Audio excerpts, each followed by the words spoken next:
সবাইকে আসসালামু আলাইকুম। আজ আপনাদের বানিয়ে দেখাবো খুবই মজার দুন্দুলের ভর্তা। আশা করি আমার আজকের রেসিপি আপনাদের ভালো লাগবে। রেসিপি ভালো লাগলে সাবস্ক্রাইব করতে ভুলে যাবেন না। কথা না বাড়িয়ে চলুন জেনে নিই খুবই মজার দুন্দুলের ভর্তা বানানোর প্রস্তুত প্রণালী। দুন্দুলের ভর্তা বানানোর জন্য আজকে আমি এখানে 400 গ্রামের মতো দুন্দুল নিয়েছি। দুন্দুলটাকে খুব ভালো করে ধুয়ে পরিষ্কার করে নিতে হবে। আপনি চাইলে এভাবে আঁচড়ে খোসাটা ফেলে নিতে পারেন। তবে আজকে আমি খোসা সহ দুন্দুলের ভর্তাটা বানাবো। এতে দুন্দুলের ভর্তাটা খেতে অনেক ভালো লাগে। প্রথমে দুন্দুলগুলোকে আমি কেটে নিব। দুন্দুলগুলো কেটে নেওয়ার আগে অবশ্যই একটু চেক করে নেবেন দুন্দুলটা তিতা কিনা, কারণ একবার যদি তিতা হয়ে যায় তাহলে কিন্তু এই দুন্দুল রান্নার পরে আর তিতা ভাবটা কোনোভাবে কমানো সম্ভব হবে না। একটু খেয়াল করে দেখুন, আমি এরকম বড় বড় সাইজ করে দুন্দুলগুলোকে কেটে নিব। আর যদি দুন্দুলগুলো একটু শক্ত হয়ে যায়, মানে ভিতরে আঁশ হয়ে যায়, সেই দুন্দুলগুলো ব্যবহার করবেন না, এগুলো ফেলে দিতে হবে। সবগুলো দুন্দুল আমার কেটে নেওয়া হয়ে গেছে। এবার চুলায় একটি পাত্র বসিয়ে দিলাম। এর মাঝে কেটে রাখা দুন্দুলগুলো দিয়ে দিব। দুন্দুল সিদ্ধ করার জন্য অনেক বেশি পানির প্রয়োজন হয় না, সেজন্য আমি এখানে 1 কাপ পানি দিয়ে দিচ্ছি, কারণ দুন্দুল থেকে এমনিও অনেকখানি পানি বের হবে। এবার চুলার আঁচটা বাড়িয়ে আমি 10 মিনিটের মতো দুন্দুলগুলোকে সেদ্ধ করে নেব।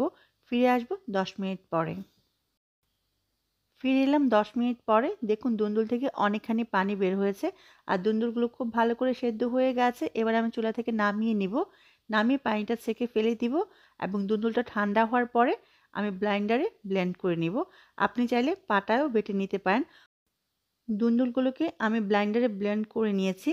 আর নিয়েছি চিংড়ি মাছ। এখানে আমি বড় সাইজের চিংড়ি মাছ ছোট ছোট টুকরো করে কেটে 1/4 কাপের মতো নিয়েছি। আপনি চাইলে ছোট চিংড়ি মাছ দিয়েও এই ভর্তাটা বানাতে পারবেন। আর কী কী উপকরণ দিয়ে ভর্তাটা বানাবো সেটা বানাতেই আমরা জেনে নিব। প্রথমে চুলায় একটি হাঁড়িতে দিয়ে দিচ্ছি 3 থেকে 4 টেবিল চামচ পরিমাণ রেগুলার খাবার তেল। এবার দিয়ে দিব 2 টেবিল চামচ পরিমাণ রসুন কুচি। রসুন কুচিটাকে আমি সামান্য একটু ভেজে নিব। সামান্য একটু ভাজা হয়ে এলে এর মাঝে দিয়ে দিব কাঁচা মরিচ। ভর্তা একটু ঝাল হলে ভালো লাগে, তবে মরিচটা আপনি আপনার স্বাদ অনুযায়ী কম বেশি করে নিতে পারেন। আপনি চাইলে এখানে শুকনো মরিচটাও ব্যবহার করতে পারবেন। সামান্য একটু ভেজে নেওয়ার পরে আমি এর মাঝে দিয়ে দিব পেঁয়াজ কুচি 1/2 কাপ পরিমাণ। এবার পেঁয়াজটাকে আমি সামান্য একটু ভেজে নিব, পেঁয়াজটা ট্রান্সপারেন্ট কালার হওয়ার আগ পর্যন্ত। যখন পেঁয়াজটা সামান্য একটু ভাজা হয়ে আসবে এর মাঝে চিংড়ি মাছগুলো দিয়ে দিব। যে কোনো ভর্তাতে রসুনের কুচি ব্যবহার করলে খেতে অনেক ভালো লাগে, তাই চেষ্টা করুন রসুন কুচিটা অবশ্যই ব্যবহার করার জন্য। চিংড়ি মাছ দেওয়ার পর আমি 2 মিনিটের মতো ভেজে নিয়েছি। এবার দিয়ে দিচ্ছি 1 চা চামচ পরিমাণ হলুদের গুঁড়া।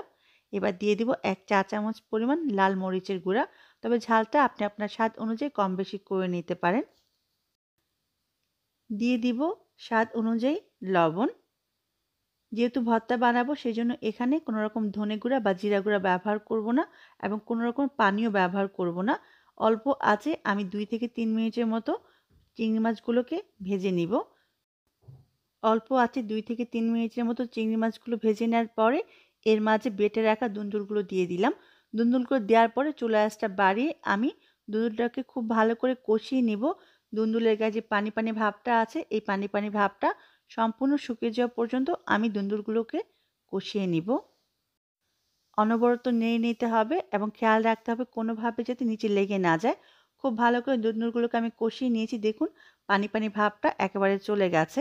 এই পর্যায়ে দিয়ে দিব 1 চা চামচ পরিমাণ সরিষার তেল। এই সরিষার তেলটা দেওয়ার জন্য ভর্তাতে খুব সুন্দর একটা ফ্লেভার আসবে। এবার দিয়ে দিব 2 টেবিল চামচ পরিমাণ ধনেপাতা কুচি। ভর্তাটা যখন প্রায় হয়ে যাবে নামানোর আগে ধনেপাতা আর সরিষার তেলটা ব্যবহার করবেন, এতে ভর্তাতে খুব সুন্দর একটা ফ্লেভার থেকে যাবে। আমি 1 মিনিটের মতো ভর্তাটাকে ভেজে নিয়েছি। ভর্তাটা আমার রেডি হয়ে গেছে। এবার চুলা থেকে নামিয়ে নিব। চুলা থেকে নামিয়ে গরম গরম পরিবেশন করুন। খুবই মজার দুন্দুলের ভর্তা। অবশ্যই বাসায় বানাবেন। আমার কমেন্ট বক্সে জানাবেন কেমন হলো। রেসিপি ভালো লাগলে সাবস্ক্রাইব করতে ভুলে যাবেন না। সবাই অনেক ভালো থাকবেন। আবারও দেখা হবে। আল্লাহ হাফেজ।